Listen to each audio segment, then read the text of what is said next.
All right, good afternoon. Just a note from the Central African Republic, where our colleagues in the mission today strongly condemned the attack on one of its convoys that occurred last night near Bankasu, which is about 474 kilometers east of Bangui. Initial reports indicate one Cambodian peacekeeper was killed and 8 peacekeepers were injured, including 1 Cambodian and 7 Moroccans. In addition, 3 peacekeepers that had additionally been reported missing have now been found dead. One peacekeeper remains missing. 8 anti-Balaka fighters were also killed in a firefight. The UN mission has sent a helicopter and additional troops to secure the site and continues to search for the missing peacekeeper. The injured peacekeepers were evacuated to Bangui and are now receiving medical aid. The UN mission is obviously closely coordinating with officials from the Central African Republic to ensure that the perpetrators are arrested and brought to justice. We join the special representative of the mission in extending our deepest condolences to the families of the victims, their contingent, and the country. And we expect further updates as the day goes on. And just to remind you that the Secretary General will be leaving New York this evening to attend the London Summit, London Somalia Conference. He will then travel on to China to attend the Belt and Road Forum for International Cooperation, taking this weekend in Beijing, and then on to Strasbourg to speak at the European Parliament. And we'll obviously update you on the travels as they continue. And you will have seen last night, that the Special Envoy for Syria, Stéphane de Mistura, will reconvene the intra-Syrian talks under the auspices of the UN in Geneva on May 16, 2017. As preparations for the talks continue, the Special Envoy reiterates his hope that the argument reached last week in Astana will be implemented in full, thus bringing about a significant de-escalation in violence and helping shape an environment conducive to the political intra-Syrian talks that will take place in Geneva. The Special Envoy is expected to brief the Security Council later in the course of this month. And our humanitarian colleagues in Iraq tell us that the re-intensification of hostilities in northwest Mosul city is significantly affecting the humanitarian situation. Families continue to arrive at newly established mustering point in Badouche in northeast of Mosul along the Syrian highway, where emergency assistance and basic services are being provided by humanitarian partners. High trauma casualties continue. Since October 17th, healthcare partners report over 12,000 people have been referred to hospitals in Mosul and neighboring areas, and nearly half of these reported cases were from West Mosul only. Serious concerns continue for the protection regarding the protection of civilians in the west of the city, where approximately 360,000 people are still living in Daesh-controlled areas. Humanitarians continue to respond to families on the move, those displaced, and to people inside Mosul, wherever access allows. Emergency response packages with basic food, water, and hygiene items have been distributed to meet the needs of 2.6 million people since October 2017.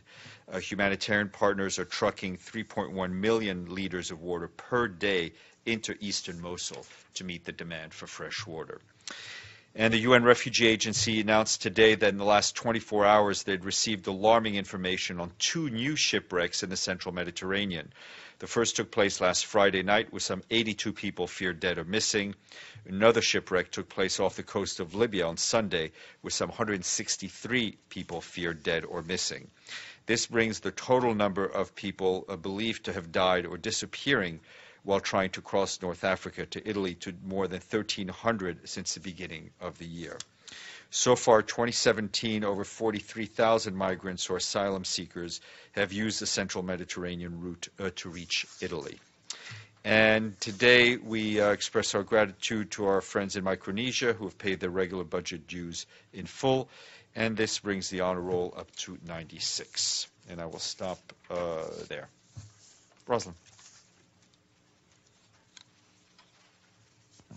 Steph, regarding the deaths of these peacekeepers, first, some housekeeping. Do you happen to know from which country they were from?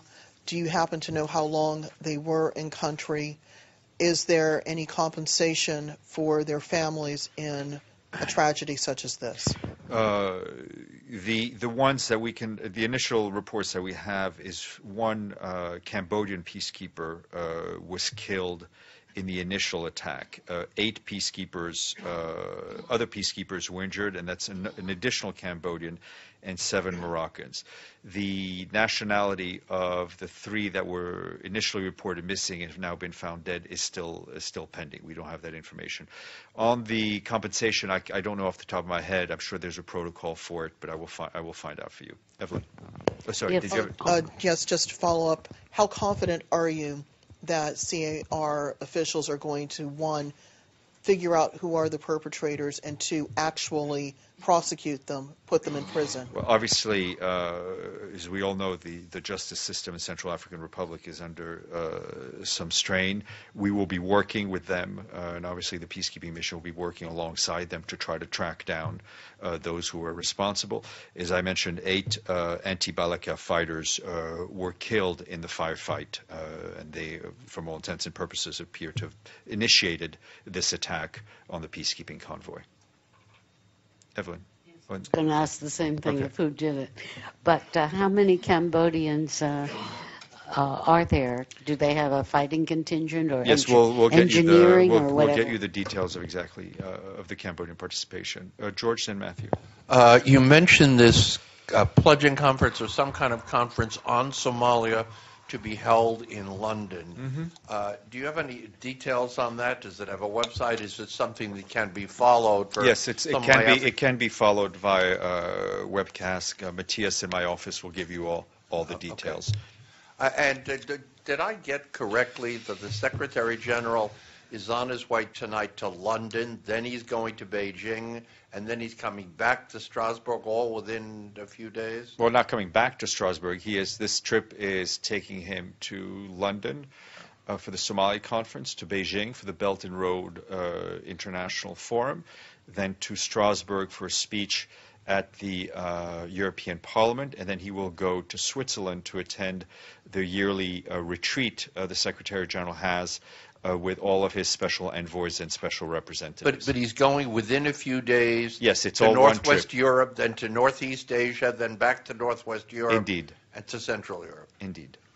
Good luck. My commiserations. Thank you. I will pass those on to him. Sure. I wanted to ask you about the Democratic Republic of the Congo. First, whether the UN has any comment on President Kabila naming a transitional government in seeming violation of his agreement. And also there are reports of new massacres in Kasai. There are witnesses saying that the army just basically went into people's houses and summarily executed them. We've seen the reports in Kasai, which are obviously very disturbing, and I know our colleagues in the mission are looking into it. I don't have any comment on the political end at this moment. Abdelhamid and then Sato. Thank you, Stéphane. Do you have any update on the situation in Gaza regarding the electricity crisis and the UN trying to buy some fuel to keep it running? No update. We've obviously seen the latest political developments in Gaza, and as we've said before, we hope for a reunification between the Ramallah and Gaza to ensure the legitimate authority in Gaza can reassert itself. Sato-san. Yes, thanks, Stéphane. As you mentioned, the Secretary General's trip to China, you are attending the One Road, One Belt Summit meeting. Does Secretary General have any plan to meet with the Chinese leadership, including the Xi Jinping, and any plan to address the speech at the conference? If so, what kind of message will Secretary General convey to the international society? The Secretary General does plan to meet with senior Chinese leadership. The bilaterals, including with the Chinese and with the other heads of states, is still being worked out as they happen. We will keep you posted. The Secretary General will there with a message of support for the Belt and Road initiative, and also as a strong symbolism of the importance of South-South cooperation. Iftikhar. Thank you, Stéphane. Yesterday, ambassadors from Islamic countries had a session with the Secretary General, do you have any readout on the subjects and the topics discussed? No, let me try to get you something on that. Yep. Sure. I wanted to ask, there are reports in South Sudan of the convoy of the Vice President Taban Bangai being attacked in sort of I guess an assassination attempt. And I'm wondering, given that you have a mission there, as you do in the Congo, is there any? I haven't can seen you it. verify? I haven't seen those reports, but we can ask. Okay. And I wanted to ask, yesterday I had asked you about this issue of the expired medicine moved from warehouses in Ib to Taiz. Do you have any response on that? No, not at this point. We've asked our colleagues at OCHA to look into it. I'm trying to get something. Okay. And you'd also said you would try to get a readout on the Dominican Republic foreign minister and Haiti. I don't have anything on that. Abdelhamid and then Rosalind. There's a young girl called Fatima Hjaiji, Hgaeiji, and she's 16. She was shot and killed a few hours ago at Damascus Gate in Jerusalem. And she's the seventh child to be killed this year. Any news about it? I haven't seen that report. I will take a look and get you something. Thank you. Rosalind. Yes, I wanted to get some more details on the Somalia conference. Is this primarily economic? Is this primarily reconstruction? Is this primarily security focused? What is the overall goal for the Somalia conference? I would take it a holistic look. It is obviously a very important pledging conference. It is there to show, for the international community, to show its support for the new Somali president.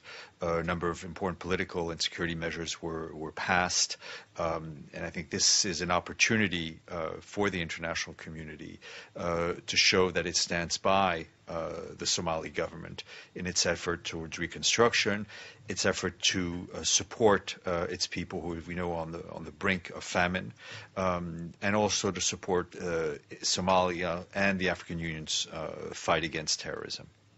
Evelyn. Sorry, where's the Somali conference held? In London. In London.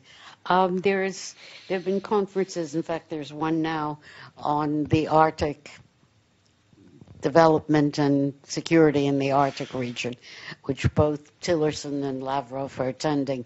Is there anyone from the UN there? Not that I know of.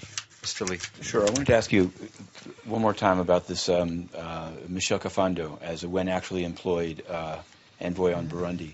Yesterday, the Swedish ambassador expressed surprise that it's a part-time position and said he thinks it's a full-time position. So I guess it's not a gotcha on him or on you, except to say, what is the protocol for the Secretariat informing the Security Council if an envoy is full-time or part-time? Is it done in writing, and is it material whether an envoy is full-time or part-time, or is that? I would refer you to the announcement, and it was, I think, I don't know exactly what the Swedish ambassador said, but I think everything is done in a very transparent way with the members of the council. Right, because you're saying like the announcement came out after they'd approved it. I'm going back to the same process that applied to Salam Fayyad, the idea of running a name through the council. Yeah. Is that done in writing or by telephone? No, there are consultations, and then there's a letter that is sent by the Secretary General to the Security Council. And does such a letter disclose whether it's a part-time or full-time employee? The letter is as transparent as possible. Thank you.